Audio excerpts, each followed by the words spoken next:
नमस्कार, capital TV Bihar के खास सोच जन सरोकार में आपका स्वागत है और मैं हूं आपके साथ आत्मजा। हम लेकर आए हैं आपकी दैनिक जरूरतों से जुड़ी ऐसी बातें जिसे जानना आपके लिए बेहद जरूरी है। तो शुरू करते हैं आज की हेडलाइंस। हॉस्पिटल और स्कूलों में पेमेंट करना हुआ आसान, अब यूपीआई से कर सकेंगे 5 लाख रुपए तक का पेमेंट। 17% बढ़ाई गई बैंक कर्मियों की सैलरी, बिहार में 35,000 बैंक कर्मियों को होगा बड़ा फायदा। अब घर बैठे करिए जमीन की रजिस्ट्री, दफ्तर चक्कर लगाने की नहीं आवश्यकता। खून की बर्बादी रोकने के लिए नई डिवाइस की हुई खोज, अब जितनी जरूरत होगी उतना ही चढ़ेगा खून। बिहार में टूरिज्म को बढ़ावा देने के लिए पर्यटन विभाग ने लिया बड़ा फैसला, बौद्ध सर्किट से जुड़े स्थलों का अब एक दिन में हेलीकॉप्टर से कर सकेंगे भ्रमण। अब खबरें विस्तार में।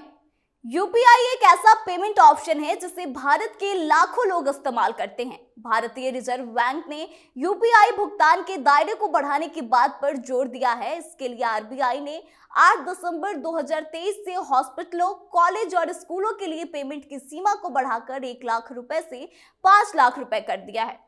आरबीआई ने भारत में फाइनेंशियल सेक्टर के लिए डेटा सिक्योरिटी और प्राइवेसी को बढ़ाने के लिए क्लाउड फैसिलिटी स्थापित करने पर काम कर रहा है। वही एनपीसीआई की वेबसाइट के अनुसार अभी नॉर्मल यूपीआई पेमेंट की लिमिट 1 लाख रुपए है, जबकि कैपिटल मार्केट, कलेक्शन, इंश्योरेंस और फॉरेन इनवर्ड रेमिटेंस की लिमिट 2 लाख रुपए है।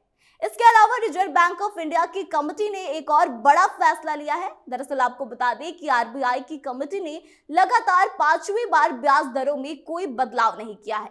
आरबीआई ने ब्याज दरों को 6.5% ही पहले जैसा रखा है। 17% बढ़ाई गई बैंक कर्मियों की सैलरी, बिहार में 35,000 बैंक कर्मियों को होगा बड़ा फायदा।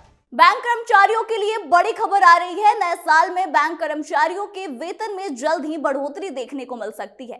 7 दिसंबर को जारी एक बयान के अनुसार इंडियन बैंक एसोसिएशन संघ यानी कि आईबीए और अन्य बैंक यूनियन की सैलरी रिवीजन पर आम सहमति बन गई है। फाइनेंशियल ईयर 2020 और 22 से शुरू होने वाले 5 सालों के लिए सैलरी में 17% की सालाना बढ़ोतरी पर आम सहमति बन गई है। सैलरी में यह बढ़ोतरी 1 नवंबर 2022 से लागू होगी। हालांकि आपको बता दें कि यूनियनों की तरफ से यह भी मांग की गई थी कि सैलरी एग्रीमेंट पर साइन करने से पहले सभी शनिवार को बैंकों के लिए पब्लिक हॉलिडे घोषित करने की मांग की जाए। अब घर बैठे करिए जमीन की रजिस्ट्री, दफ्तर चक्कर लगाने की नहीं आवश्यकता। अगर आप बिहार से बाहर के हैं या राज्य के अन्य जिलों में नौकरी कर रहे हैं और पटना में अपने जमीन को खरीदने के बारे में आप सोच रहे हैं, तो इसकी रजिस्ट्री कराने के लिए आपको बार 2-3 दिनों की छुट्टी लेकर निबंधन कार्यालय का चक्कर लगाने की जरूरत नहीं है। इसको लेकर अब आप ऑनलाइन आवेदन कर सकते हैं, जिसके बाद आपकी जमीन और डॉक्यूमेंट्स की जांच करके निबंधन कार्यालय की तरफ से आपको रजिस्ट्री की तारीख दे दी जाएगी। फिक्स डेट और टाइम पर जाने के बाद रजिस्ट्री की जाएगी। मिली जानकारी के अनुसार आपको बता दें कि ऑनलाइन के माध्यम से आवेदन भरे जाने के बाद सर्किल दर और निबंधन में लगने वाले शुल्क की जानकारी आपको ऑनलाइन दे दी जाएगी। खून की बर्बादी रोकने के लिए नई डिवाइस की हुई खोज, अब जितनी जरूरत होगी उतना ही चढ़ेगा खून। पटना में इंडियन रेड क्रॉस सोसाइटी ने मरीजों को सहूलियत देने वाली कई सारी नई सेवाएं बहाल की है। इसमें स्टीराइल कनेक्टिंग डिवाइस है। इस मशीन को रेड क्रॉस के ब्लड बैंक में इंस्टॉल किया गया है।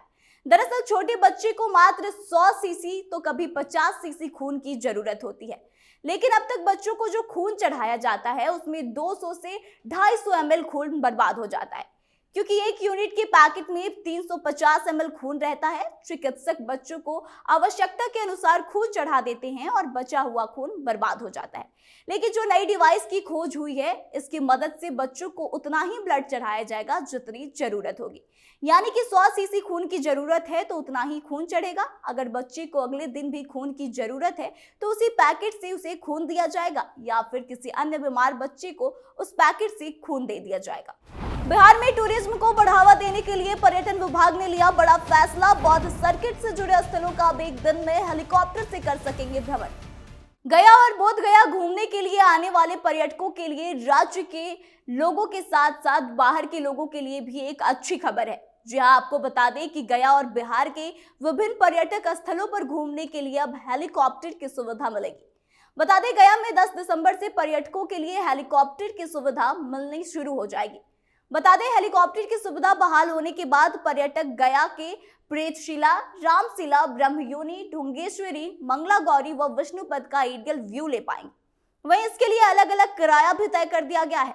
बता दें, बौद्धिक सर्किट से जुड़े स्थलों तक देश विदेश के पर्यटकों के पहुंचने की सुविधा के मद्देनजर हवाई मार्ग से जोड़ना बेहद ही अच्छी पहल है। इससे बिहार के टूरिज्म को काफी बढ़ावा मिलेगा। तो फिलहाल आज के इस बुलेटिन में बस इतना ही। आगे की तमाम खबरों के लिए बने रहे हमारे साथ, देखते रहें कैपिटल टीवी बिहार। धन्यवाद।